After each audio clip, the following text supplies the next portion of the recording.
Segunda carta a los Corintios, capítulo 10.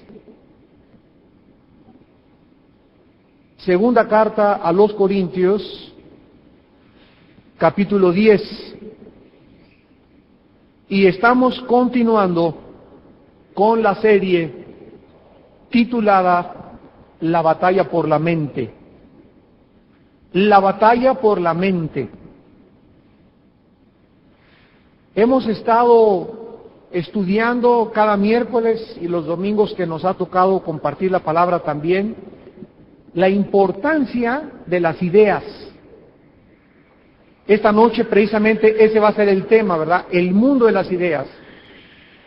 Todas las cosas que sucedieron en el siglo pasado, a todos nosotros que estamos entrando al siglo XXI, de una u otra manera nos han afectado. ¿Saben ustedes quiénes son los 4 hombres que han afectado más el mundo de las ideas del siglo pasado? Número 1, Carlos Darwin, cuando postuló la teoría de la evolución. Número 2, Sigmund Freud, el psicólogo vienés, cuando postuló la idea de que el problema humano se encuentra en la psique o en la mente. Número 3, Friedrich Nietzsche, un filósofo alemán que influyó en Hitler y le hizo creer que podía crear una raza, una superraza llamada la raza aria, y que podían solamente los blancos y de color de ojos transparentes, ¿verdad?, subsistir y matar a todos los demás. Y en cuarto lugar, Karl Marx, con su dialéctica materialista, o la teoría o la filosofía del comunismo. Estos 4 hombres del siglo pasado, con sus ideas, influyeron en Hitler, influyeron en Stalin, influyeron en Mussolini, influyeron en la Universidad Autónoma de México, en la Facultad de Economía, cuando comenzaron a llegar los comunistas, cuando Allende le dieron el golpe de Estado y se unieron todos los chilenos comunistas y abarrotaron la UNAM, y en los 60s y en los 70s, la Facultad de Economía en México era un nido de comunistas. Y en los 60s, 70s, si tú decías que eras cristiano o creías en Dios, se reían, se mofaban y se burlaban de ti.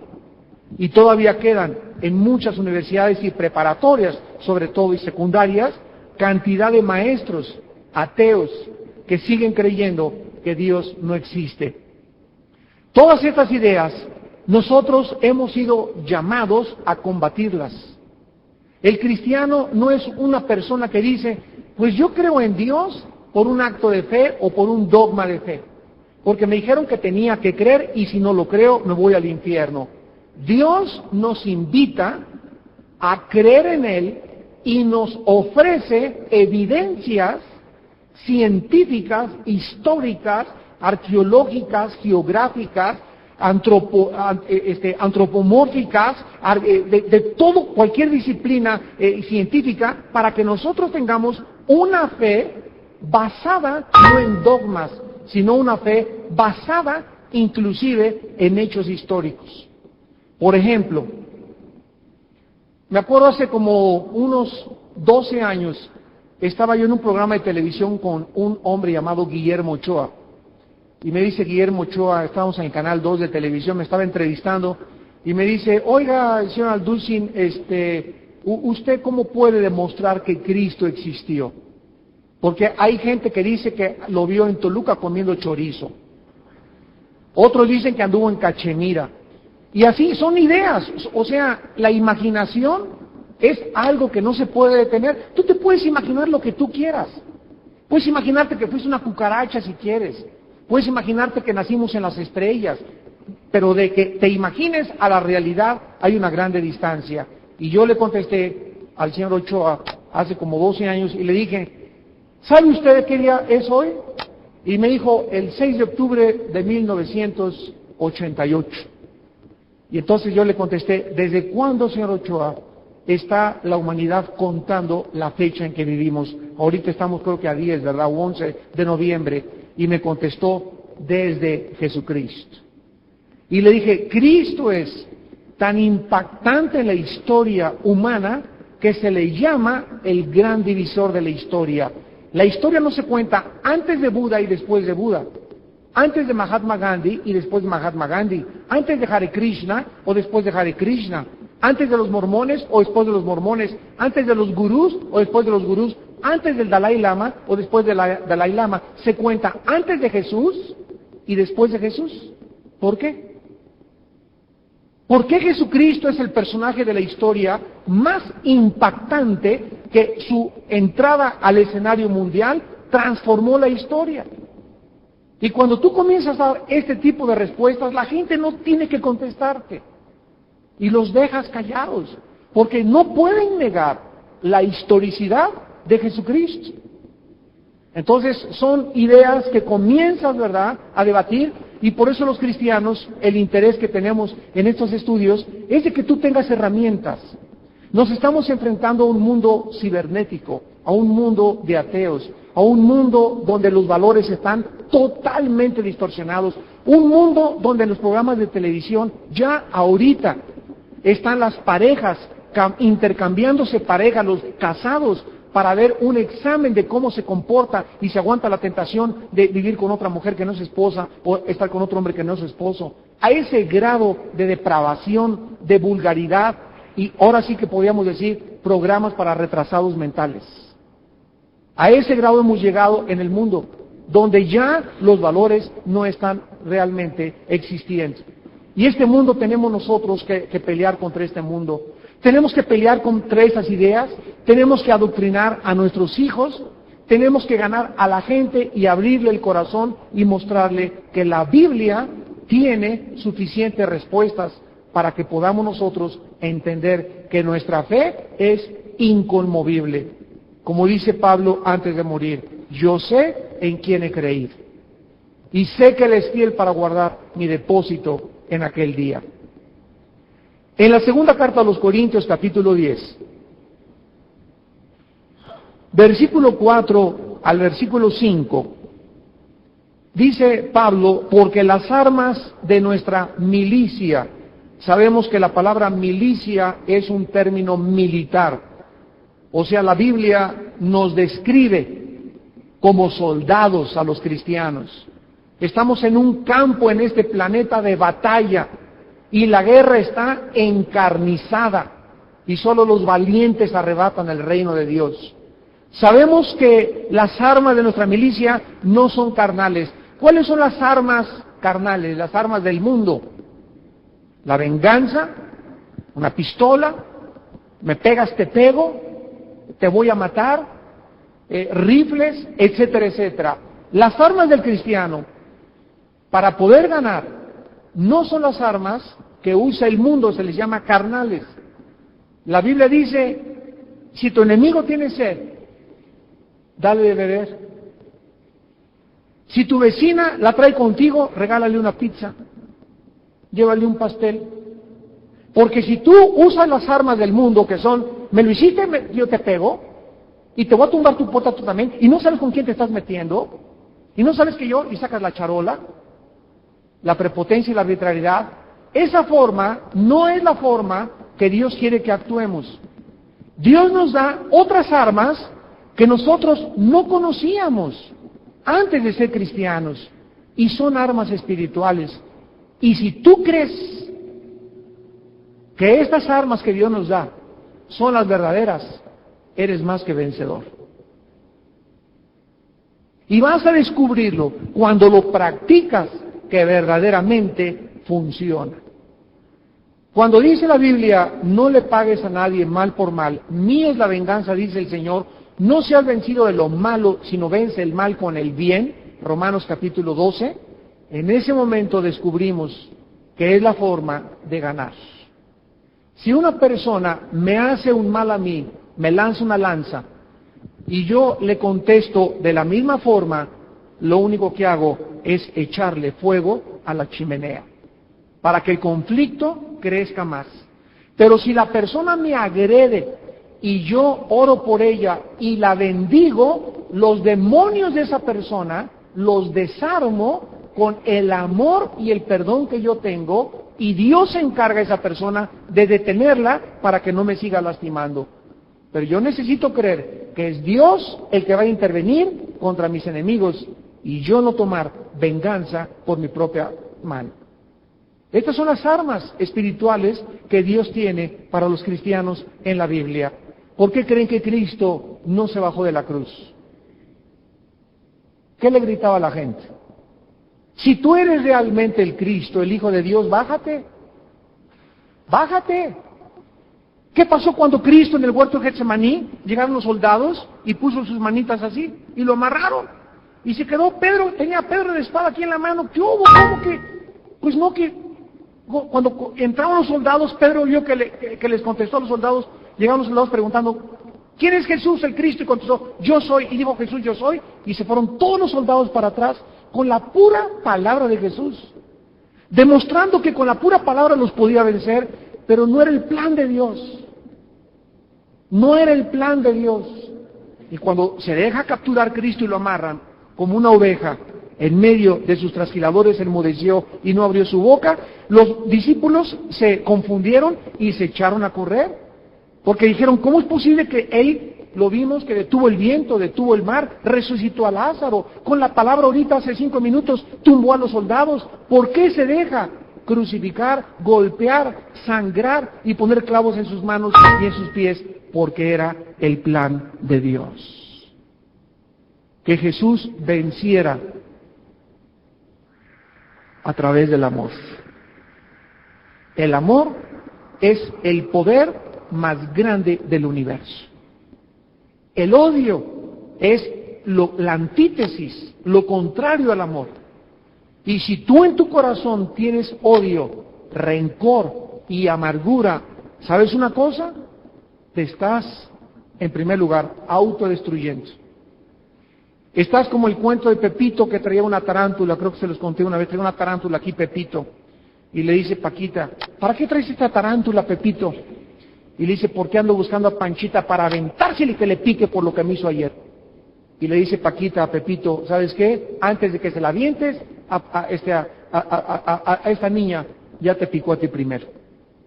Así es el rencor, así es el odio, así es la amargura.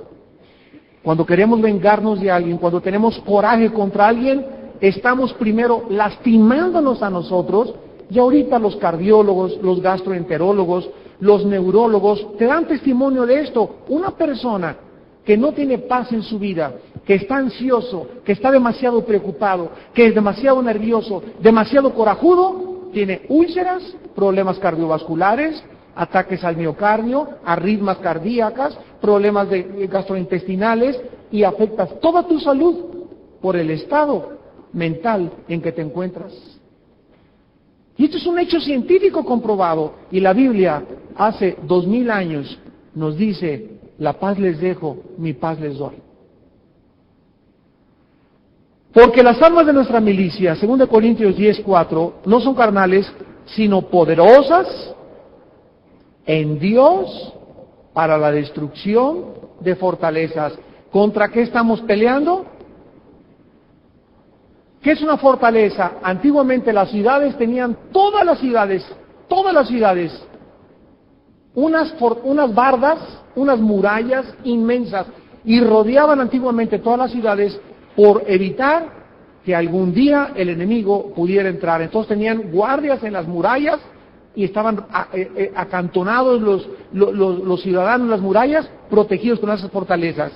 Pero la Biblia habla de otro tipo de fortalezas, fortalezas en la mente.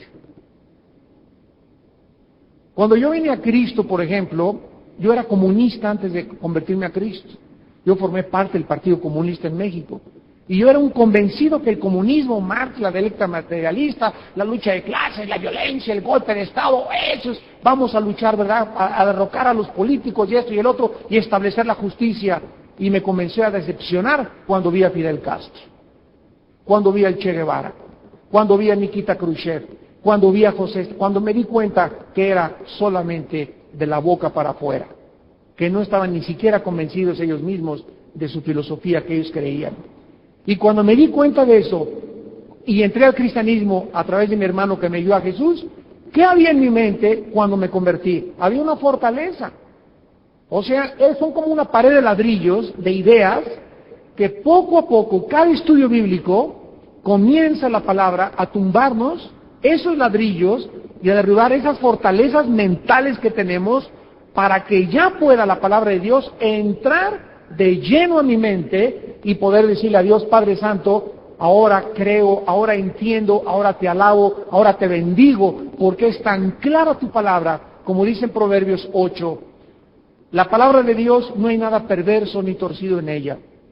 Ella es recta a los que tienen entendimiento y razonable a los que han encontrado la sabiduría. ¿Cuántas fortalezas tienes tú en esta mente, en esta noche? No me digas. Muchos traen una fortaleza aquí tremenda de pornografía, que hay que derribar esa pornografía de tu mente. Otros traen otra idea de, pues no, yo creo que Dios no existe. El ateísmo es una fortaleza en tu mente, que ¿quién va a derribar esa fortaleza en tu mente para que puedas pensar adecuadamente la palabra de Dios? Todos tenemos barreras mentales que tenemos que luchar contra ellas y tenemos que dejar que prevalezca la palabra de Dios. Continuemos leyendo. Las armas que Dios nos da son poderosas para la destrucción de fortalezas. Y ahora vean ustedes, derribando argumentos y toda altivez que se levanta contra el conocimiento de Dios. ¿Contra qué estamos luchando? Contra argumentos. Tú habla con tu maestro, habla con tu cuñado, habla con cualquier persona. ¿Y qué va a hacer para defenderse? Sacar, ¿qué cosa? Argumentos. Es que yo soy así, por decir. Es que ustedes están locos. Es que el cristianismo no funciona. Es que Marx. Es que Kerry. Es que el loco de Bush. O sea, lo que la gente habla se llaman argumentos. Y contra esos argumentos tenemos nosotros que presentar defensa. Y no seas un cristiano que no chepo. Y ahí está tu familia discutiendo y tú no hablas nada, ni dices nada. El maestro se levanta en la escuela. No, pues como dijo Carlos Darwin y la evolución. Y esos cristianitos, y tú eres cristianito y estás así. Y hasta la Biblia la escondes ahí. En lugar de que te pares y en el nombre de Jesús, ¿verdad? Discúlpeme, maestro, con el respeto que usted se merece, usted está equivocado. Y mira lo que dice a continuación. Derribando argumentos y toda altivez que se levanta contra el conocimiento de Dios y llevando cautivo todo pensamiento a la obediencia a Cristo. Ahora vamos a 1 de Pedro capítulo 3 y leamos otra admonición o exhortación que ahora Pedro nos hace relacionado con el mundo de las ideas ante el cual nos estamos preparando. 1 de Pedro 3, versículo 15. Sino santificad a Dios el Señor en vuestros corazones y estad preparados siempre para presentar ¿qué cosa? Ahí está. El cristiano es un defensor, un soldado de la fe. Para presentar defensa con mansedumbre y reverencia ante todo el que os demande razón de la esperanza que hay en vosotros. Este nuevo milenio que tenemos, amados santos de Dios, delante de nosotros, nos está confrontando, como les decía anteriormente, con desafíos, tal vez los desafíos más grandes que la Iglesia ha enfrentado. Tenemos nuevos retos y pruebas que enfrentar, y entre estos se encuentran las ideas que han formado la mente y la cultura de los seres humanos en este siglo. Les voy a dar un ejemplo, ya para no ir tan lejos, la fiesta de Halloween. ¿Cuántos cristianos ya son cristianos y por no tener la información adecuada vestieron a sus hijos de Draculita, de Brujilda, pusieron telarañas, arañas, murciélagos, a Batman en la puerta de la cocina, etcétera, etcétera? ¿Y qué tiene de malo? Es una fiesta inocente. Fíjate tu manera de pensar. Tienes una barrera donde no puedes ver que detrás de esa fiesta inocente no es inocente, sino que Satanás se disfraza como ángel de luz. Y que lo que la gente llama inocente no tiene nada de inocencia, y detrás de toda esa inocentada se encuentran todos los poderes de las tinieblas y de las fuerzas de Satanás. Les recomiendo el mensaje que compartí que se llama Halloween, la fiesta de la brujería. Pero es un ejemplo clásico de cómo la gente está tan engañada, y en la escuela de tus hijos, estoy seguro, a nosotros nos tocó, a mi esposa y a mí, donde pues tienen que venir disfrazados de esto. Maestra, fuimos a hablar con la directora, mis hijos no van a venir a la fiesta, no se van a disfrazar de eso, usted no los puede obligar tampoco, y le queremos decir por qué. No es por rebelión, es porque somos cristianos. ¿Y qué es eso?, nos preguntó. O sea, se quedan así, ¿verdad? Oye, pues aquí tenemos católicos también. Ellos no entienden la diferencia entre el catolicismo y el cristianismo y el mormonismo, etcétera, etcétera. Y ahí es cuando entramos a defender la fe. Pues mire, maestra, siéntese, ¿me regala 5 minutos? Con mucho gusto. El cristianismo es algo que está basado exclusiva y solemnemente en la Biblia, nada más. Y si no está en la Biblia y no está en la palabra de Dios, son tradiciones inventadas por los hombres. Así que el cristiano es ortodoxo en la cuestión de creer que lo que la Biblia dice es la palabra de Dios. Y me dijo, ¿y dónde está Halloween en la Biblia? Le mostré Deuteronomio 18, del 10 al 12, donde Dios dice: no se ha hallado en ti quien haga pasar a su hijo por el fuego, ni quien practique adivinación, ni agorero, ni sortílego, ni quien consulte a los muertos, ni adivino, ni quien busque a los muertos, ni a los mediums, porque es abominación para con Jehová cualquiera que practique estas cosas. Y no, la maestra no se la acababa. No lo podía creer. Dice, es que yo creí que la Biblia decía otras cosas. Le dije, saque su Biblia de usted, la Biblia que quiera. Le dije, sáquemela. Todos dicen lo mismo. Y si no hacemos eso, ¿cómo vamos a derribar argumentos? ¿Y cómo vamos verdaderamente a obedecer a Dios, que nos llama a qué cosa? A ser valientes. Porque no nos ha dado Dios un espíritu de cobardía. ¿Dónde está tu valor entonces? Para enfrentarte con toda la familia si es posible, con todos tus amigos si es posible, con tus amigos en la escuela, con los maestros. ¿Dónde está entonces el valor? Cuando Jesús dio su vida por nosotros en la cruz, por el valor de dar su sangre para pagar nuestros pecados, ¿cómo habríamos nosotros de avergonzarnos de Él? Y Jesús lo dijo con estas palabras: el que se avergüence de mis palabras, yo me avergonzaré también de Él en medio de los santos ángeles de Dios. Le dice Pablo a Timoteo: no te avergüences de dar testimonio del Evangelio, sino sufre penalidades como buen soldado de Jesucristo.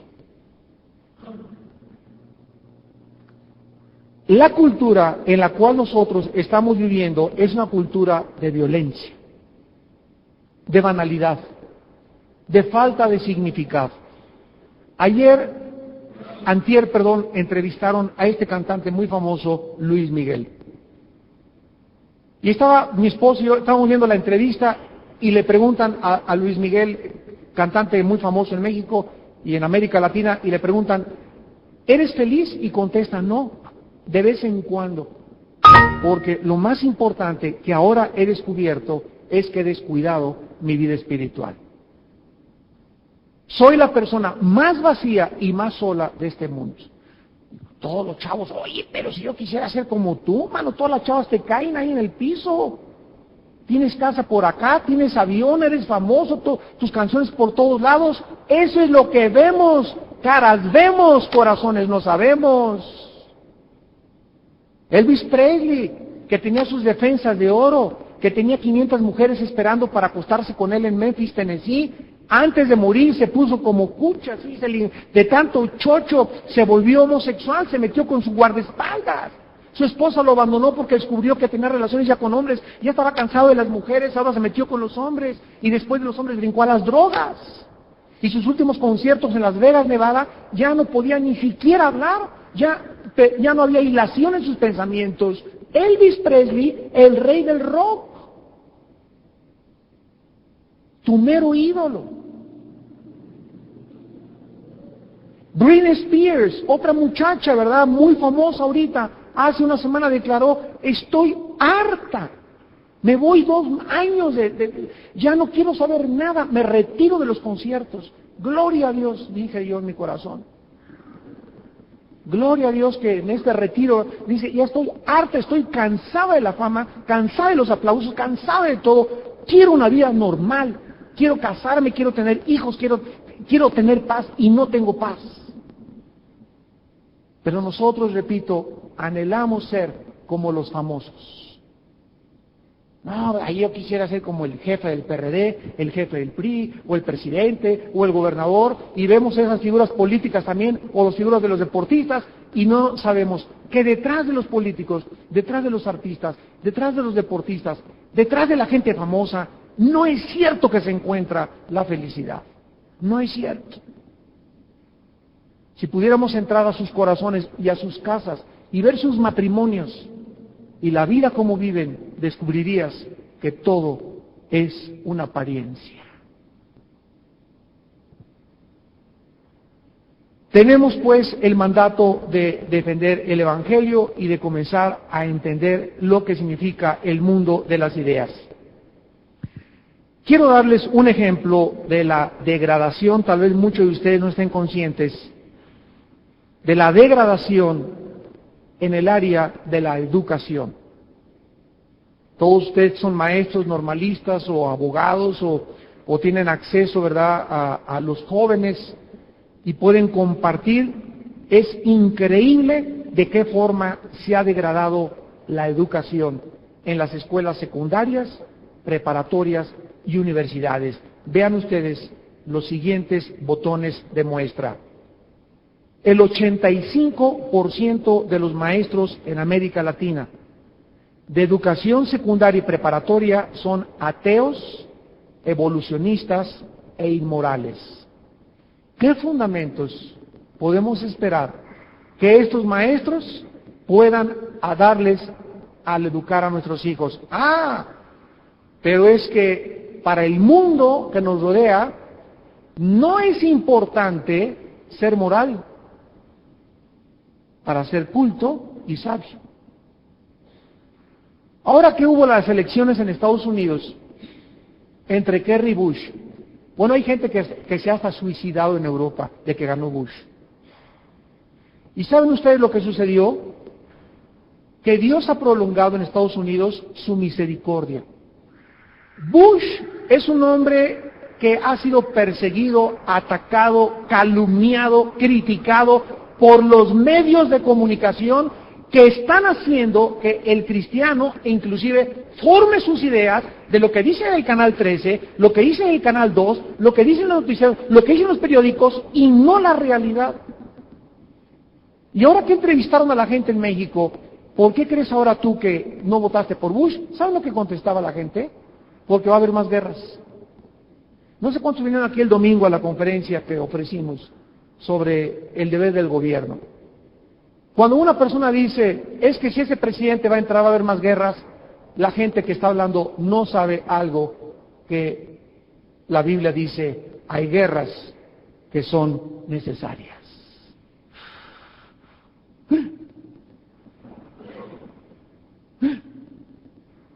Vuelvo a repetir, hay guerras que son necesarias. ¿Por qué? Porque desgraciadamente la rebelión y el pecado humano muchas veces no puede ser detenido más que a través del uso de la fuerza y la violencia. Y si tú quieres un mundo donde no haya policía, donde no haya soldados, donde no haya granaderos, ¿sabes en dónde puedes irte? Al mundo de Pinocho. Alicia en el País de las Maravillas, La Cenicienta, como les decía a los Beatles, la canción de Sol, lo que necesitan es amor, O sea, en un mundo de pecado, es mentira que solamente se necesite amor. Desgraciadamente tiene que haber fuerza, policía, soldados, cárceles, penitenciarías, pena de muerte en algunos países. ¿Por qué? Por el pecado humano. ¿Qué dice la Biblia en una forma más abstracta individualmente? El que detiene el castigo a su hijo aborrece. Eso dice la Biblia, eso dice la Biblia. Que al niño no le puede dar solamente amor y beso y beso y beso porque es sentimentalismo. El niño necesita también una buena zurra de vez en cuando. Y si tú no se la das, dice la Biblia, que lo odias. ¿Por qué? Porque la Biblia nos enseña que el amor se demuestra no solo con besos. La Biblia dice, las heridas del amigo son fieles. Más vale reprensión manifiesta que amor en oculto. La necedad está ligada al corazón del muchacho, mas la vara lo apartará de su necedad. Entonces, estamos enfrentándonos con un mundo donde tenemos que entender qué es la realidad. No podemos huir. Cuando votaron por este presidente, regreso otra vez para terminar esta idea, ¿qué representa Bush? ¿Qué representa Kerry? Bush está en contra de los homosexuales, de los matrimonios gays, está a favor del cristianismo, está a favor de que la Biblia vuelva a regresar, está a favor de que oren en las escuelas. Kerry está a favor de los matrimonios gays, a favor de los abortos, a favor de los homosexuales, quiere quitar la oración de las escuelas y quiere que no se lea la Biblia tampoco en las iglesias. Y la gente quería votar por él, y aquí no saben ni por qué más que por los periódicos, pero no, Kerry, ra, ra, ra. Sin saber los valores morales que estaban detrás de cada persona. Pero repito, eso no le importa a la gente. Le importa solamente si hay guerras o no hay guerras, o sueltan bombas o no sueltan bombas, o si viven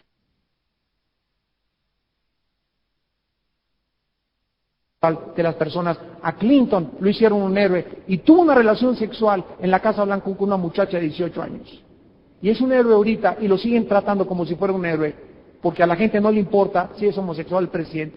A la gente no le importa si le fue infiel a su esposa. A la gente no le importa si tiene amantes. A la gente le interesa que bajen los impuestos y que les dé un mejor nivel de vida. Y votan por él. Pero le salió el tiro por la culata. La mayor parte de los hombres fundadores de las más grandes universidades fueron graduados de las universidades, escuchen, de Harvard, Yale, Princeton o Columbia. Son las universidades más famosas, más prestigiadas del mundo entero. Escuchen la historia. La Universidad de Harvard, dentro de su reglamento interno, cuando se fundó, decía así: que quede claro a todo estudiante que debe ser claramente instruido a considerar que el principal propósito de su vida y de sus estudios es conocer a Dios y a Jesucristo, el cual es la vida eterna, y tenerlo como su más sólido fundamento de todo su conocimiento y aprendizaje. Esta universidad fue fundada en 1636. Harvard, por John Harvard y el reverendo pastor T. Shepard. Y ahorita la Universidad de Harvard, tú llegas y tengo el discurso del director en el 2001 para recibir a los estudiantes y les dijo: todos ustedes vienen a la universidad más prestigiada del mundo, la Universidad de Harvard. El que sale de Harvard con un título tiene trabajo garantizado en cualquier parte del mundo.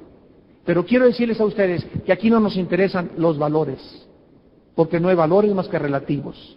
Si tú eres budista, sé budista; si eres homosexual, sé homosexual; y si quieres tener relaciones, brínquese de dormitorios mujeres con los hombres y la mujer con los hombres. No nos importa su moral, nos importa que tengan educación y conocimiento. Totalmente una universidad podrida moralmente, donde mandas a tu hijo a ser un diablo inteligente. La Universidad de Yale, se escribe Y-A-L-E, Yale, cuando se fundó, instruyó a sus estudiantes a obtener la concepción más clara de las cosas divinas y ser guiados por el conocimiento de Dios y Cristo nuestro Señor y Salvador. La Universidad de Princeton, se escribe Princeton, instruía a sus estudiantes a que fueran a la capilla de la universidad cada semana a oír la Biblia y la palabra de Dios y comportarse con seriedad y con reverencia. Todos los estudiantes deberían asistir obligatoriamente al servicio de adoración los domingos en la mañana. La Universidad de Columbia no aceptaba estudiantes a menos que pudieran traducir del griego al inglés los evangelios del Nuevo Testamento. Y se esperaba que todos los estudiantes asistieran los domingos al servicio dominical. ¿Y qué ha sucedido actualmente con estas universidades? Aunque continúan teniendo un nivel académico muy elevado, han acabado aceptando la mayoría de las ideas humanistas, evolucionistas, inmorales y ateas del siglo XX. La mayor parte de las instituciones actualmente dedicadas a la educación están infiltradas con la teoría de la evolución, que venimos del chango, la inmoralidad, el sexo libre, condón, sexo seguro, etcétera, etcétera. Durante los primeros 100 años de la historia americana, todas las universidades en Estados Unidos fueron fundadas por pastores. Y por eso Estados Unidos está como está ahorita, en la degradación de los últimos tiempos, uno de los países más inmorales que hay. De las primeras, escúchame, 150 universidades de Estados Unidos, 150 comenzaron por cristianos. Las primeras 150 universidades, entre las que les acabo de mencionar, que son las más prestigiadas, las fundaron cristianos. Y fueron los primeros centros de entrenamiento de cristianos en los Estados Unidos. Y actualmente vemos que el mundo se precipita en una espiral increíble de degradación y de inmoralidad. Si en México se acepta en la Cámara de los Legisladores los matrimonios gay, la familia en México ha sido robada de sus fundamentos. Y después, ¿por qué no? ¿Por qué uno con 3 esposas? ¿Por qué no? ¿Y por qué después una con 3 hombres? ¿Por qué no? Y después, ¿por qué no adoptar niños? ¿Y por qué también no darles una herencia a los niños? ¿Y por qué también no divorcio entre matrimonios gays? Y a los ojos de Dios, cuando la familia es atacada de esta forma, es cuando ya son síntomas alarmantes de una muerte terminal. Una enfermedad terminal, perdón, donde ya estamos manifestando síntomas de decadencia y degradación total. Y la Biblia dice, damas y caballeros, santos de Dios, que así es como el mundo va a terminar. Mateo 24, Jesús dijo, por haberse multiplicado la maldad, el amor de muchos se enfriará. En 2 de Timoteo 3, del 1 al 3, dice el apóstol Pablo, debes de saber que en los últimos tiempos habrá hombres amadores de sí mismos, vanagloriosos, vanidosos, intemperantes, presuntuosos, egoístas, amantes de los placeres más que de Dios, con apariencia de piedad, con apariencia de San Isidro y de Santa Catarina. Pero en sus vidas privadas, en sus vidas con su matrimonio, ve cómo tratan a su esposa y cómo tratan a sus hijos. Y esta es la realidad del mundo que estamos enfrentando y nosotros seguimos siendo la luz. La única luz que puede alumbrar. La única luz que puede decirles a los diputados, a los senadores, a los políticos, a los deportistas, ¿verdad? La vida del hombre no consiste en la abundancia de los bienes que posee. La vida es bien corta. Y ya estamos a un punto ahorita donde la eternidad la tenemos delante de nosotros. ¿Qué estás haciendo tú con tu vida? ¿En qué crees tú en esta noche? ¿Cuál es tu filosofía? ¿Cuál es el mundo de tus ideas? La palabra filósofo, filos, amor, sofos, sabiduría, amor a la sabiduría, es la persona que ama sus pensamientos. ¿Qué es lo que amas en tu mente? ¿La inmoralidad? ¿Es lo que amas? El que no tranza no avance, ¿esa es tu filosofía? Tienes un taller mecánico y le das gato por liebre y le metes un carburador que no es porque quieres ganar unos cuantos pesos más, evades impuestos. ¿Esa es la forma como tú piensas? ¿Crees que así puedes en la vida avanzar? Sigues pensando como piensan los hombres. Y Dios quiere que pienses como Él piensa en su palabra, para bendecirte, para que tengas paz, para que seas prosperado en todo lo que hagas, y para que comprendas que no solo de pan vive el hombre, mas de toda palabra que sale de la boca de Dios. Oremos.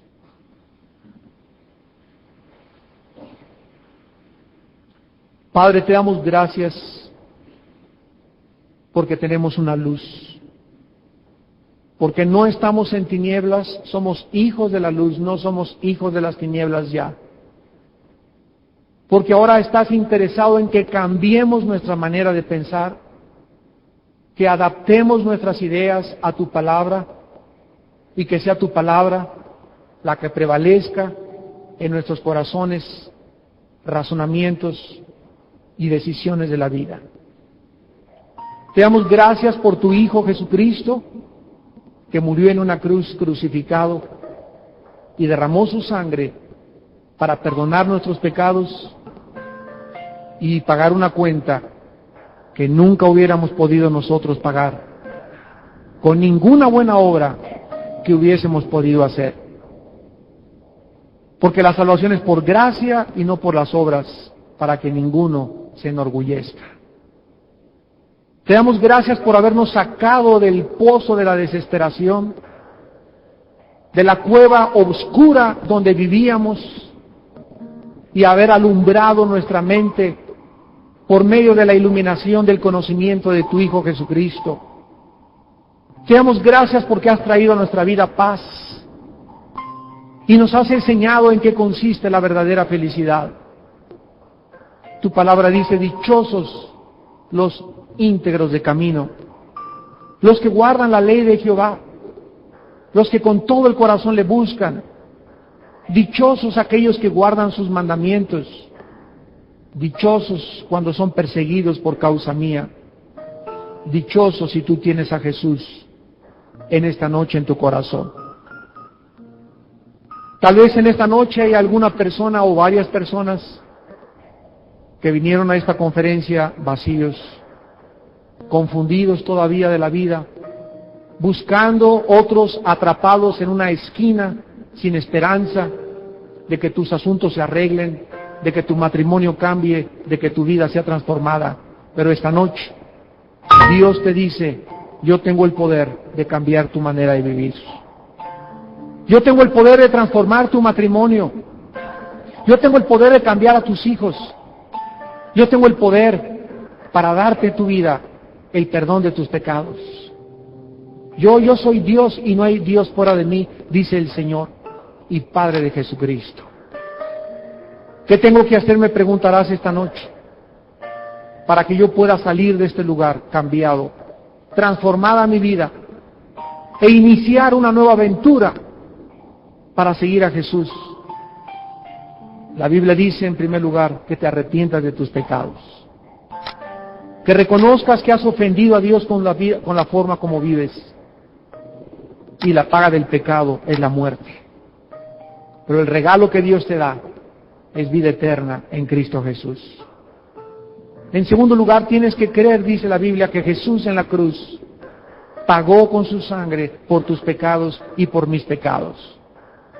Y que Jesús no fue un simple hombre común y corriente, o uno más de los grandes iluminados, sino que Él fue Dios en la carne, el Hijo verdadero de Dios, el único Mesías, la única esperanza de la humanidad. Y en tercer lugar, simplemente ahí desde tu lugar, con tu rostro inclinado, invítale a tu corazón, diciéndole estas palabras: Señor Jesús, te pido perdón por mis pecados. Creo que he pecado contra ti y te pido que tengas misericordia de mi vida. Perdóname. Perdona mi ignorancia. Perdona mi orgullo intelectual. Creo que en la cruz pagaste con tu sangre por mi vida y mis pecados, y te pido en este instante que entres a mi corazón como mi Señor y mi Salvador. Ayúdame y fortaléceme para vivir para ti y para que tú seas siempre la única causa por la cual yo pueda seguir viviendo. Porque te lo pido y te doy las gracias en tu nombre maravilloso, Señor Jesús. Amén.